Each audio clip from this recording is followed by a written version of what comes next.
All over વર્લ્ડમાં જેમ આપણે સ્ટોક માર્કેટ છે, પછી એક ફોરેક્સ છે અને એક ક્રિપ્ટો, હા, બરાબર છે. તો એ થોડો ડિફરન્સ પાડો ને. તો જે તે દેશ હોય એનું શેર માર્કેટ બધા દેશનું હોય. આપણા ઇન્ડિયનનું છે, અમેરિકાનું છે, તો એ શેર માર્કેટ છે. જેની દેશોમાં કંપનીઓ છે ત્યાં લિસ્ટ થયેલી છે, તો એ શેર માર્કેટમાં એના પ્લસ માઇનસ તમે ઇક્વિટી લેતા હોય, બાય કરતા હોય, સેલ કરતા હોય.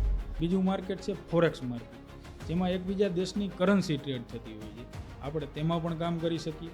અને ત્રીજું અત્યારે બ્લોક ચેનથી ચાલતું માર્કેટ છે ક્રિપ્ટો કરન્સી. અત્યારે તમે રિસેન્ટ જ જોયું હશે, બિટકોઇન છે તે ઓલ ટાઈમ હાઈ મારેલો હતો, $1 લાખ પ્લસ જતો રહ્યો છે. આપણી કરન્સીમાં આપણે વાત કરી તો 80-85 લાખ રૂપિયા એક કોઈનનો ભાવ છે. મિત્રો, તમે હજુ સુધી જો અમારા આ પેજને ફોલો નથી કર્યું તો આજે જ કરી લ્યો. તમારા ફોલો કરવાથી અમે અમારા પેજને ખૂબ મોટું કરી શકીશું અને સારા મહેમાનો અમારા પોડકાસ્ટમાં લાવી અને ખૂબ સારા કન્ટેન્ટ શેર કરી શકીશું. ધન્યવાદ.